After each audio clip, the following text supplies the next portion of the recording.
la clase de música de hoy aprenderemos algunos conceptos de la teoría musical. ¿Qué es la música? Es el arte de combinar los sonidos de la voz o de los instrumentos, produciendo deleite, conmoviendo la sensibilidad, ya sea alegre o de forma triste. Tenemos tres grandes familias de instrumentos: la familia de viento, familia de cuerda y familia de percusión, y cada una de ellas se divide en otras ramas. Dentro de la familia de viento tenemos dos ramas: viento madera y viento metal. Viento madera como la flauta, clarinete, oboe, o el viento metal, como la trompa, la tuba, el trombón. Los instrumentos de viento necesitan aire para emitir sonido, aunque en algunos casos se produce por un sistema mecánico. Los instrumentos de viento tienen uno o varios tubos, y según sea su grosor o longitud, varía el sonido, así que cuanto más grueso y largo sea el tubo, más grave es su sonido. En el instrumento de viento madera, el sonido se produce al soplar el músico sobre un bisel o una lengüeta, haciendo vibrar la caña. La familia de los instrumentos de viento madera se dividen en 5 grupos, dependiendo del tipo de embocadura: bisel sin conducto, como la flauta travesera; bisel con conducto, como la flauta dulce; lengüeta simple, como el saxofón o el clarinete; lengüeta doble, como el oboe o el fagot; y lengüeta libre, como el acordeón. En el instrumento de viento metal, el sonido se produce por la vibración de los labios del músico en una boquilla metálica. La familia de cuerdas se divide en 3 ramas: cuerda frotada, como el violín o la viola; cuerda pulsada, como el arpa o la guitarra; y cuerda percutida, como el piano. Los instrumentos de cuerda se diferencian en la forma en la que se hacen vibrar las cuerdas. La cuerda frotada o instrumentos de arco son todos los instrumentos en los que se utiliza un arco para hacer vibrar las cuerdas. En los instrumentos de cuerda pulsada, la vibración de las cuerdas se consigue pulsando directamente con la yema de los dedos o con un pequeño artilugio llamado plectro o púa. En los instrumentos de cuerda percutida o golpeada, la cuerda se hace vibrar golpeando con un martillo o macillo, pero no se hace de forma directa. Por lo general, ese martillo va unido a una tecla que, al ser pulsada, ejecuta un golpe en la cuerda. Los instrumentos de cuerda tienen algunos elementos comunes que se repiten, pero que varían en forma y tamaño según el instrumento, como las cuerdas, la caja de resonancia, el cordal y el clavijero. Y tenemos por último la familia de percusión, que se divide en 2: percusión determinada y percusión indeterminada. ¿Y a qué nos referimos con esto? Porque si es percusión determinada, los instrumentos tienen una afinación, pero si es percusión indeterminada, los instrumentos no tienen afinación. Con el paso del tiempo, algunos expertos añadieron otras 3 ramas más a la gran familia de instrumentos: la voz, los teclados y los instrumentos electrónicos. Alrededor de 1914, 2 expertos crearon una nueva clasificación que engloba muchos más instrumentos.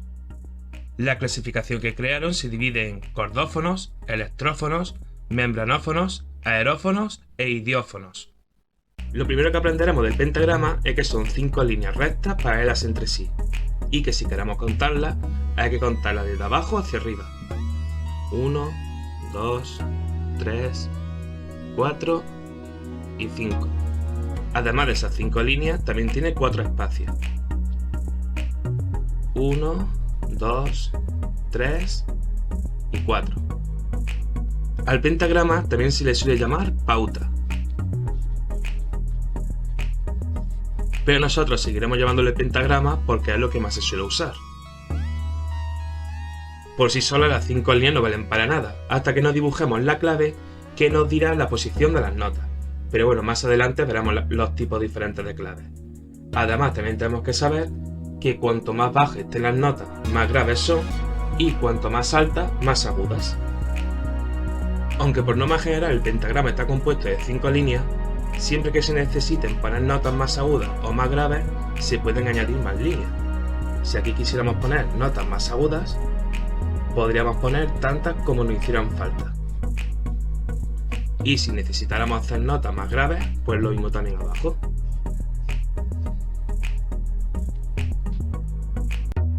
Y antes de seguir con la clase, ya sabes, suscríbete si aún no lo has hecho, dame un like y activa las notificaciones. Las notas que conocemos son 7: do, re, mi, fa, sol, la, si. Cuando estamos en el colegio y el profesor nos pide que cantemos la escala de música, se refiere a que hagamos esto: Do, re, mi, fa, sol, la, si la, sol, fa, mi, re, do. Y otra vez. Do, re, mi, fa, sol, la, si la, sol, fa, mi, re, do. Si os fijáis, cuando subimos la escala hacia arriba, las notas son más agudas, pero cuando bajamos, las notas son más graves.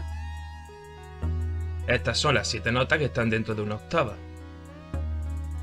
¿Y a qué nos referimos cuando decimos que las 7 notas están dentro de una octava?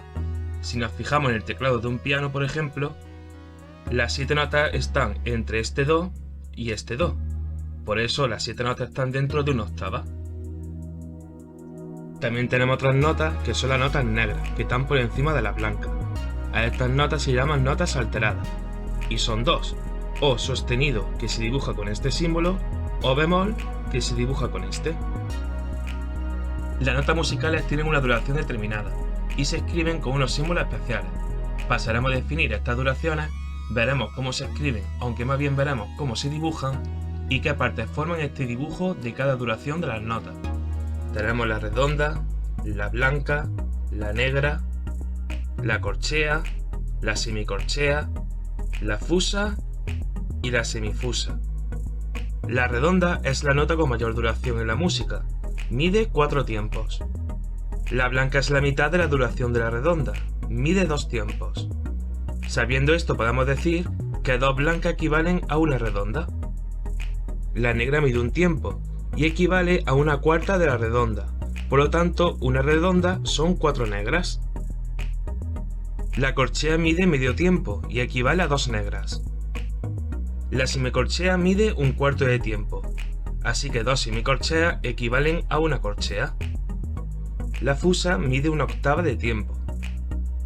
Y la semifusa mide 1/16 de tiempo. Bueno, veámoslo de esta forma. Perdonad primero cómo he dibujado la semicorchea, pero he calculado mal el espacio, pero bueno, yo espero que se entienda. Bien, una redonda equivale a 2 blancas. Cada blanca equivale a 2 negras. Cada negra equivale a 2 corcheas. Cada corchea equivale a 2 semicorcheas. Y si hubiera calculado bien, cada semicorchea equivaldría, vamos a dibujar, aunque sea aquí en plan mal. Cada semicorchea equivaldría a 2 fusas y cada fusa equivale a 2 semifusas.